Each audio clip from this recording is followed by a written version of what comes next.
नई बहू को मिला जादुई एसी का पेड़। रागीपुर गांव में अनुपमा का छोटा सा परिवार था। अनुपमा का बेटा विनोद शादी के लायक हो गया था और अनुपमा अपने बेटे के लिए बहू ढूंढ रही थी। देखिए भाई साहब, हमें आपकी बेटी बिंदु जैसी ही घरेलू और संस्कारी लड़की चाहिए। देखिए, हम गरीब लोग हैं, हम अपनी बेटी के अलावा और कुछ नहीं दे सकते हैं। अरे भाई साहब, हमें हमारी बहू के अलावा और कुछ भी नहीं चाहिए। हम मेहनत करके खाने वाले लोग हैं। बस आप शादी की तैयारियां कीजिए। और फिर कुछ ही दिनों में बिंदु की शादी अनुपमा के बेटे विनोद के साथ हो जाती है। बिंदु शादी करके जब अपने ससुराल में कदम रखती है, तब उसे देखने गांव की बहुत सी औरतें आती है और वो बिंदु को मुंह दिखाई में शगुन के तौर पर कुछ न कुछ देकर जाती है। अरे अनुपमा बहन, बहू तो तूने चांद का टुकड़ा ढूंढा है। बहुत अच्छी बहू है तुम्हारी। बस इसके व्यवहार भी इसकी सूरत की तरह ही सुंदर हो, वरना तुम तो प्रदीप की बीबी के बारे में जानती ही हो ना। भगवान ने सुंदरता, धन सब कुछ दिया है, लेकिन अकल एक पैसे की नहीं दी है। बस उसे तो दूसरे को नीचा दिखाने में ही मजा आता है। वे लोग इतना बोल ही रहे थे कि तभी वहाँ पर प्रदीप की बीबी मेनका भी आती है। लो, शैतान का नाम लिया और शैतान हाजिर। अच्छा अनुपमा बहन, अब हम सब चलते हैं। उफ़ो, कितनी गर्मी है यहाँ। आखिर तुम लोग इतनी गर्मी में कैसे रह लेते हो? अनुपमा आंटी, क्या आपने अपनी नई बहू को लाने से पहले घर में एसी लगाना जरूरी नहीं समझा? अच्छा, अब समझी। एसी तो काफी महंगा आता है ना, और आप जैसे गरीब लोग एसी क्या, एक मामूली सा पंखा भी नहीं लगा सकते। मेनका बहू, हम जैसे लोगों के लिए हमारे ये पेड़ पौधे ही पंखे का काम करते हैं। हमें एसी और पंखे की जरूरत नहीं पड़ती है। ठीक है। वैसे मैंने सुना था आपकी बहू बहुत ही सुंदर है, इसलिए मुझसे रहा नहीं गया और मैं इतनी गर्मी में भी इसे देखने चली आई। वैसे तुम हो तो बहुत ही खूबसूरत, लेकिन मेकअप की वजह से तुम्हारा चेहरा बिल्कुल मुरझाया ऐसा लग रहा है। ये लो, मैं तुम्हारे लिए मेकअप किट लेकर आई हूँ। वैसे तुम्हें क्या पता होगा इसके बारे में? इसे लगाने से चेहरा और भी सुंदर लगने लगता है। ये बहुत महंगा आता है, पर आज ये तुम्हारी मुंह दिखाई में मेरी तरफ से गिफ्ट है। रख लो इसे। ओफो, मेरा तो गर्मी में दम घुट रहा है यहाँ। अब मैं चलती हूँ। अरे बहू, तुम इसकी बातों का बुरा मत मानना, ये ऐसी ही है चुड़ैल कहीं की। अब तुम जाओ और थोड़ा सा आराम कर लो। बिंदु उस वक्त तो कुछ नहीं बोलती, लेकिन रात में वे अपने पति विनोद से कहती है, सुनिए जी, क्या हम गरीब लोगों की कोई इज्जत नहीं है क्या? अरे भाग्यवान, हुआ क्या है? वो चुड़ैल हमारे घर आकर हमारी ही बेइज्जती करके चली गई। हमारी गरीब का मजाक उड़ा कर गई है और माँ जी भी उससे कुछ भी नहीं बोली। अरे बिंदु छोड़ो, पैसे वाली औरतें ऐसे ही होती हैं। अब उसकी बातों को सुनकर अपना मन खराब मत करो। नहीं, हम गरीब हैं, इसका मतलब ये नहीं कि कोई भी आकर हमारा मजाक उड़ा कर चला जाए। और देखना, जल्दी उस घमंडी औरत का घमंड टूट के रहेगा। हाँ भाई, भगवान ने चाहा तो हम उसे जरूर जवाब देंगे। अगले दिन बिंदु अपनी सासू माँ के साथ बाजार जाती है। तभी रास्ते में उसे मेनका मिल जाती है। अरे आंटी जी, इतनी गर्मी में आप दोनों पैदल कहाँ जा रही हो? अरे मेनका बहू, वो जरा मैं अपनी बहू को गांव का मॉल घुमाने लाई थी। हाँ, घुमाना ही सही रहेगा, वरना अगर आपने यहाँ से कुछ भी खरीदा तो आपका घर बार सब बिक जाएगा। उसके बाद मेनका अपनी सहेलियों के साथ बिंदु और उसकी सास की गरीबी का मजाक उड़ाते हुए उस पर हंसने लगती है। वैसे बिंदु, तुमने आज मेरा दिया हुआ मेकअप लगाया है ना? लगाया ही होगा, तभी तो तुम्हारा चेहरा इतना चमक रहा है, वरना कहाँ इस धूप में तुम्हारा चेहरा मुरझाकर काला हो गया होता। मेनका, बस करो, इस तरह किसी का मजाक नहीं उड़ाना चाहिए। अरे, ये तो बुरा मान गई। तुम गरीब लोग होते ही इसी के लायक हो। अगर गरीबी से इतनी ही चिढ़ है तो तुम भी अमीर हो जाओ। तुम्हें किसने रोका है? उस दिन घर आने के बाद बिंदु को बहुत बुरा लगता है। भगवान जी, मैंने अपना पूरा बचपन गरीबी और अभाव में गुजार दिया, लेकिन मुझे कभी उतना दुख नहीं हुआ जितना दुख आज हो रहा है। काश हम लोग भी इस घमंडी औरत को जवाब दे पाते और बता पाते कि हम गरीब लोग भी अमीर हो सकते हैं। पैसों का कभी घमंड नहीं करना चाहिए। अरे बहू, जल्दी से खाना लगा दे बेटा। आ रही हूँ माँ जी। उसके बाद बिंदु सभी के लिए खाना लगाती है और सभी खाना खाने के बाद घर में जाते हैं। लेकिन गर्मी होने की वजह से किसी को नींद नहीं आती। अरे बहू, आज तो गर्मी ने हद ही कर दी है। मेरा तो दम ही घुट रहा है घर में। मैं तो आंगन में सोने जा रही हूँ। तुम दोनों भी घर के बाहर आंगन में ही सो जाना। बिंदु को उस रात बिल्कुल भी नींद नहीं आती है। गर्मी से परेशान बिंदु अपने घर के पीछे वाले पेड़ के नीचे घूम रही होती है। तभी वो देखती है कि एक खरगोश घायल अवस्था में है। अरे, ये खरगोश तो बहुत ही प्यारी है, लेकिन लगता है इसे काफी चोट लगी हुई है। बिंदु जल्दी से घर से दवाई लाकर उसके घाव पर दवाई लगाती है और उसका पट्टी करती है और उसे हरी हरी घास खाने को देती है। सुबह तक वह खरगोश बिल्कुल सही हो जाता है। बिंदु, तुम्हारा बहुत बहुत शुक्रिया जो तुमने मेरी मदद की। दरअसल मैं एक जादुई खरगोश हूँ और मैं जादुई नगरी से यहाँ घूमने आई थी, लेकिन एक दुष्ट बिल्ली ने मुझ पर हमला कर दिया और मुझे घायल कर दिया। तुमने मेरी जान बचाई, तुम्हारा बहुत बहुत शुक्रिया। ये तो हमारा फर्ज है, हमें अपने आसपास अपनों के साथ साथ पर्यावरण और जीव जंतु सभी का ध्यान रखना चाहिए। बिंदु, तुम्हारा ये विचार मुझे बहुत अच्छा लगा। मैं अपनी जादुई शक्तियों से इस पेड़ को जादुई पेड़ बना रही हूँ। तुम अपने मन में जल्दी से कोई भी एक चीज सोचो, ये पेड़ उसी का बन जाएगा। बिंदु को उस वक्त अपने पति और सास को गर्मी से राहत दिलाने के लिए मन में एसी का ख्याल आता है। तभी उसके सामने वो विशाल पेड़ एक एसी के पेड़ में बदल जाता है और वो खरगोश गायब हो जाता है और उस पेड़ से ठंडी ठंडी एसी की हवा आने लगती है। माँ जी, इधर आइए, ये तो देखिए, चमत्कार हो गया माँ जी।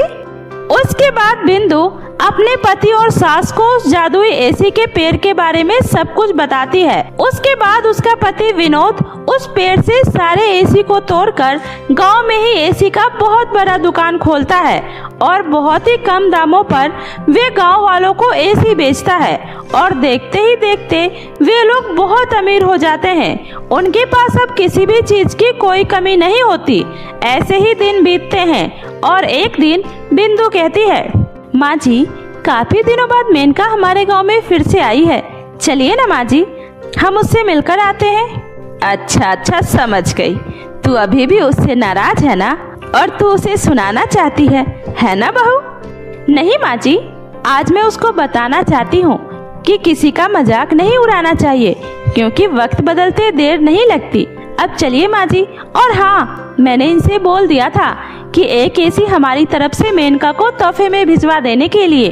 उसके बाद दोनों सास बहू मेनका के घर जाती है। मेनका, तुम्हें बहुत घमंड है ना अपने पैसों पर, तो बताओ तुम्हें कितने पैसे चाहिए जिसके बाद तुम गरीबों का मजाक उड़ाना बंद कर दोगी? बिंदु, मुझे माफ कर दो, मैं समझ चुकी हूँ दुनिया में पैसा कुछ नहीं होता। आज मैं अपने बुरे व्यवहार और अहंकार की वजह से सब कुछ खो चुकी हूँ। मेरे पति की नौकरी चली गई और अब मैं गांव में साधारण जीवन जीने के लिए मजबूर हूँ। मुझे माफ कर दो।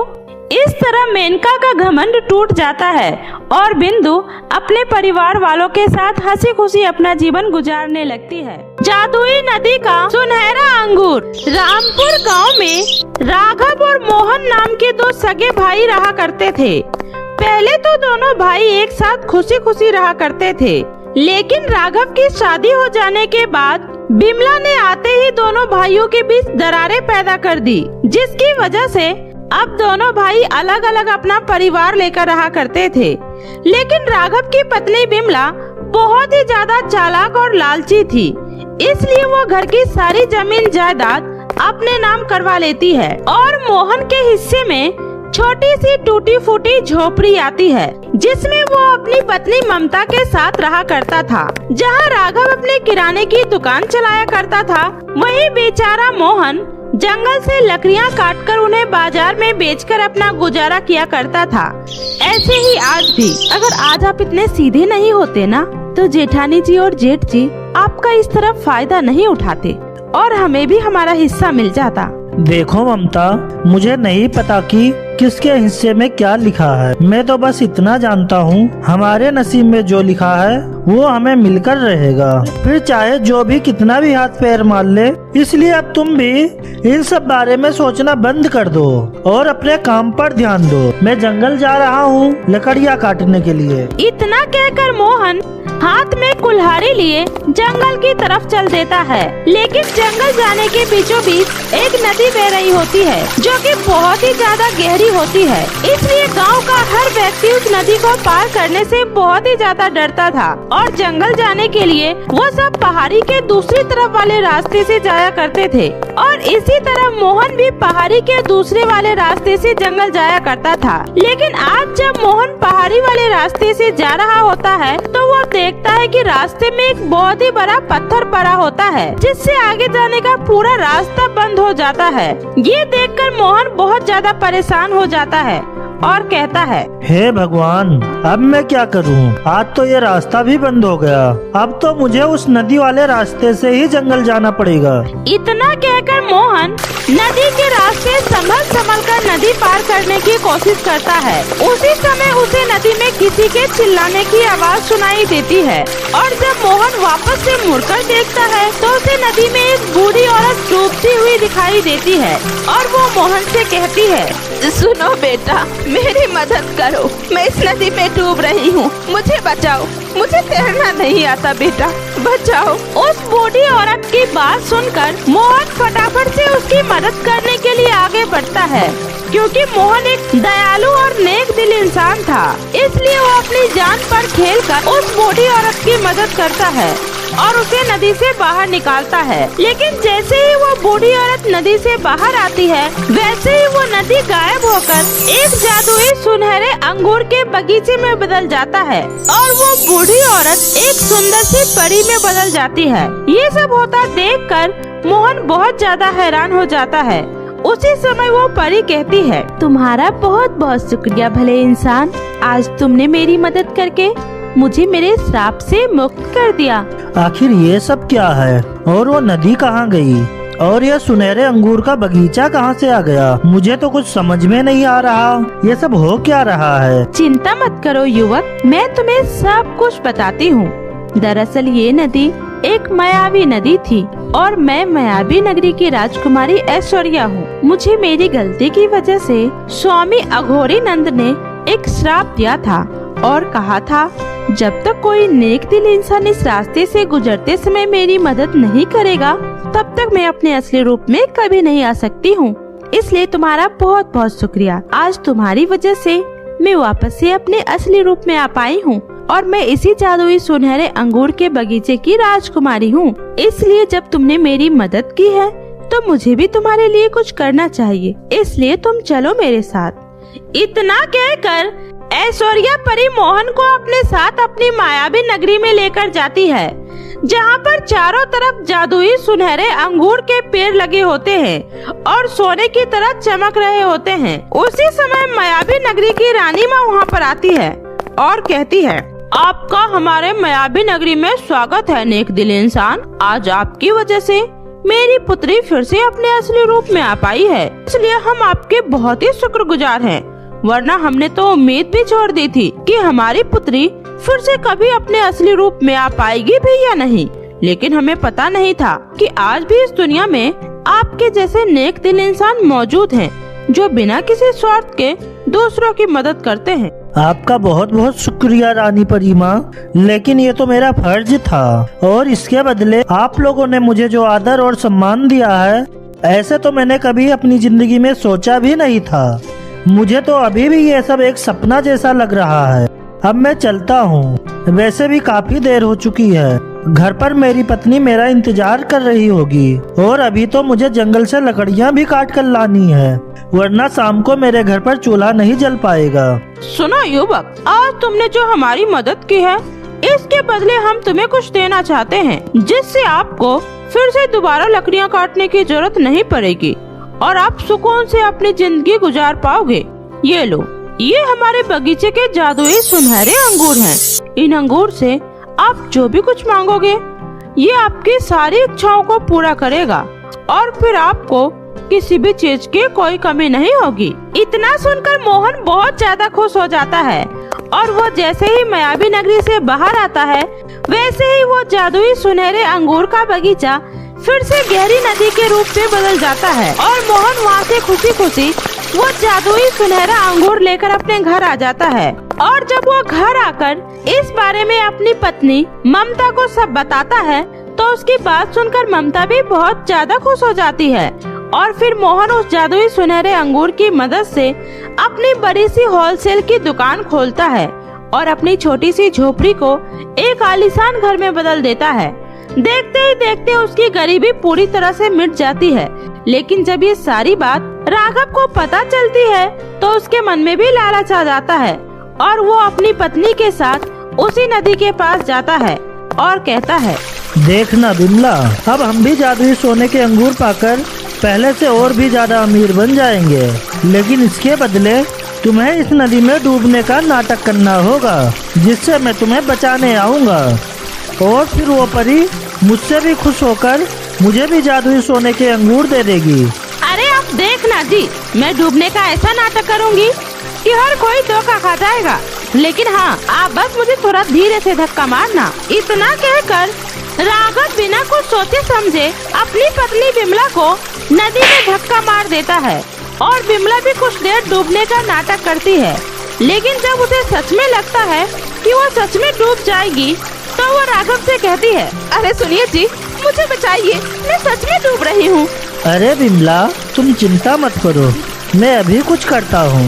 इतना कहकर राघव जैसे ही बिमला की मदद करने के लिए आगे बढ़ता है वैसे ही वो भी नदी के अंदर गिर जाता है और फिर दोनों ही मिलकर मदद की गुहार लगाने लगते हैं। उसी समय राघव कहता है, अरे भाग्यवान, मुझे लगता है यहाँ कोई अप्सरा नहीं है और ना ही कोई जादुई सुनहरे अंगूर का बगीचा है। हमने तो खामा ही लालच में आकर अपनी जान को खतरे में डाल दी है। सुनिए जी, अब क्या होगा?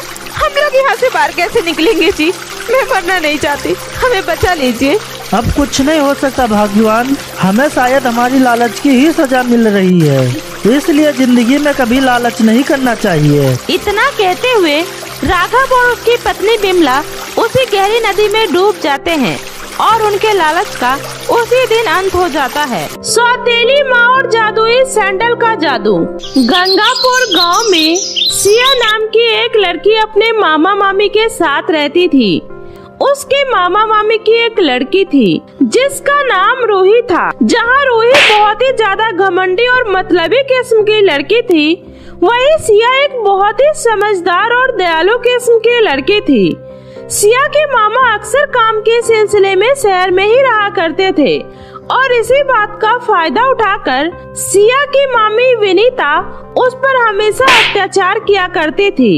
वह सिया को बिल्कुल भी पसंद नहीं करती थी और उससे हमेशा अपने घर का सारा काम करवाती थी और बदले में उसे खाने के लिए पेट भर खाना भी नहीं देती थी और वही अपनी बेटी की सारी जरूरतों को खुशी खुशी पूरा किया करती थी।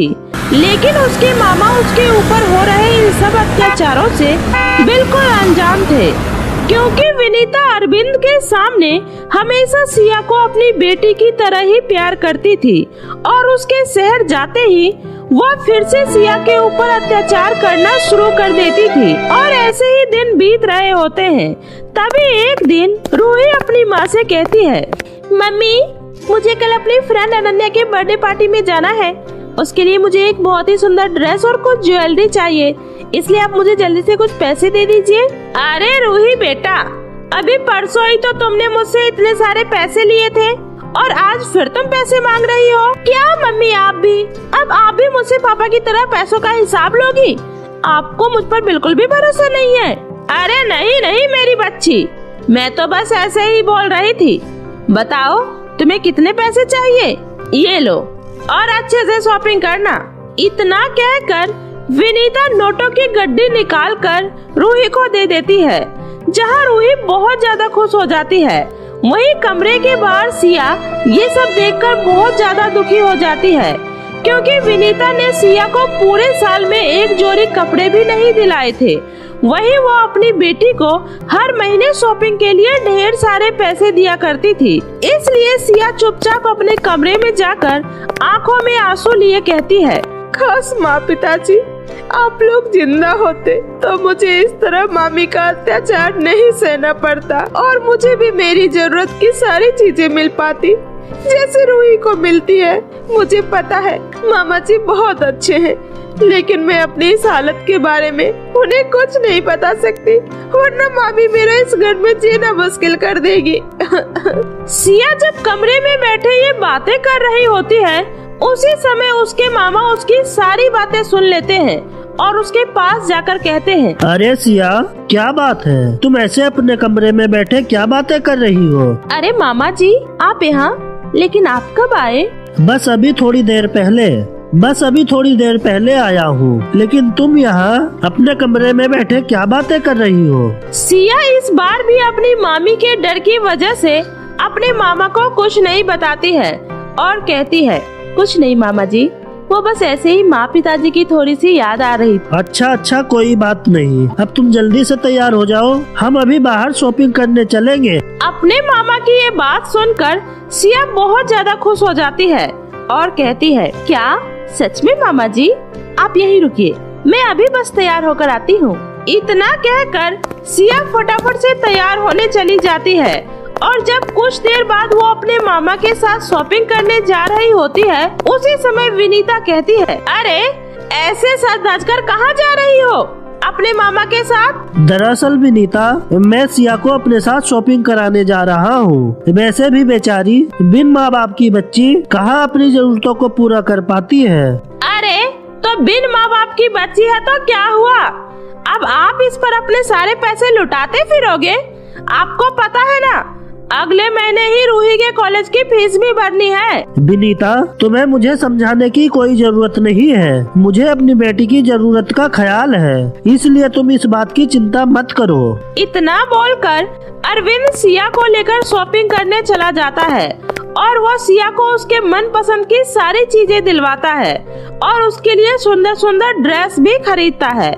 ये सब देखकर सिया बहुत खुश हो जाती है और जब कुछ देर बाद वे लोग शॉपिंग करके घर वापस आते हैं तो विनीता और रूही गुस्से में सोफे पर बैठी होती है।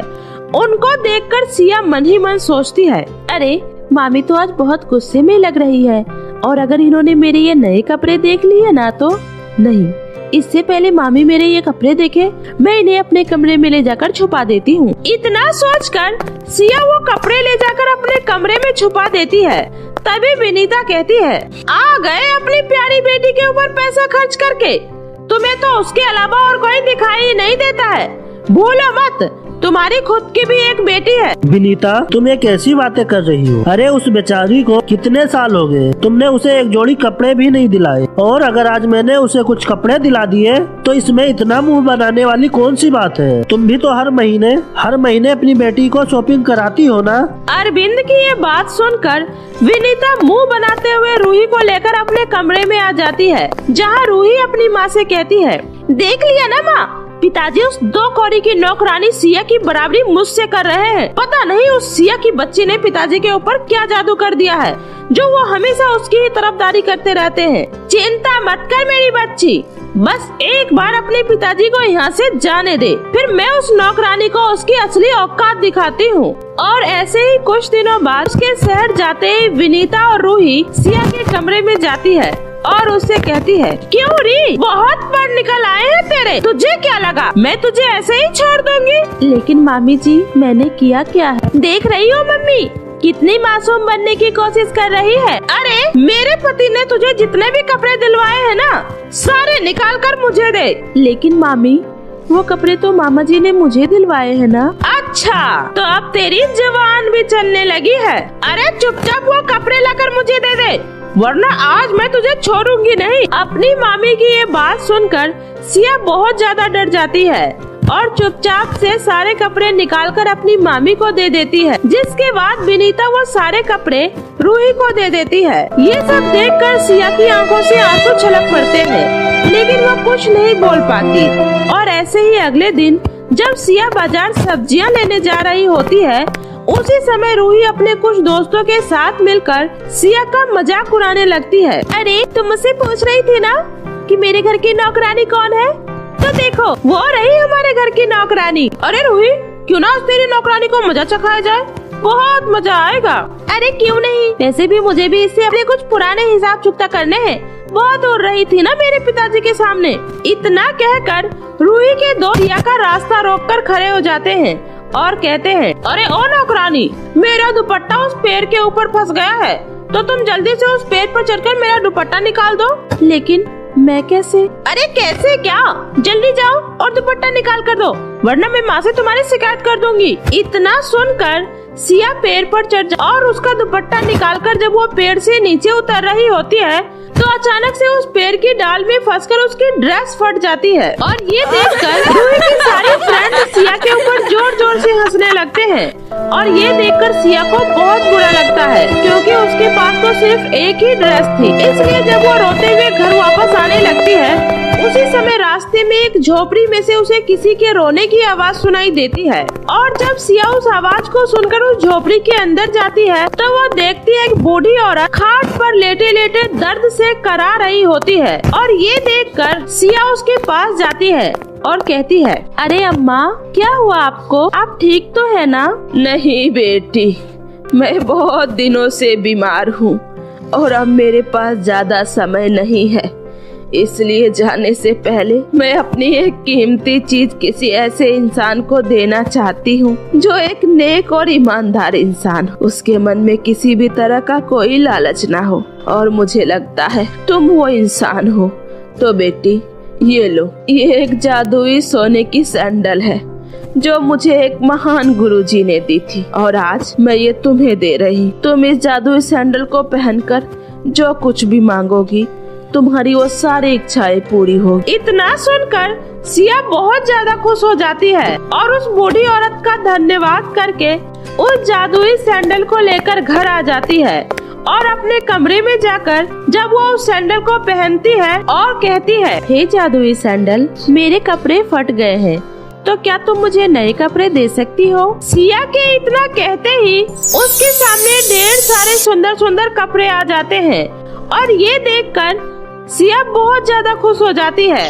और उस दिन के बाद से सिया उस जादुई सैंडल की मदद से अपने सारे काम बड़े ही आराम से कर लिया करती थी। ये सब देखकर विनीता और रूही बहुत ही ज्यादा हैरान हो जाती है, इसलिए वो सिया के पास जाकर उससे कहती है, अरे ओ महारानी, क्या बात है, आजकल तू बड़ी खुश रहने लग गई है, और तेरे पास इतने सारे अच्छे अच्छे कपड़े कहाँ से आए?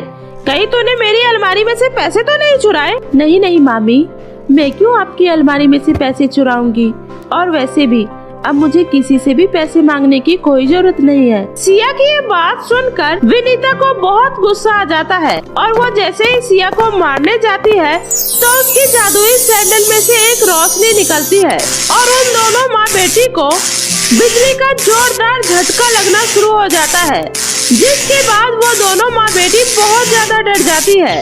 और उस दिन के बाद से वे लोग सिया को बिल्कुल भी परेशान नहीं करते, और सिया भी उस जादुई सैंडल की मदद से खुशी खुशी रहने लगती है।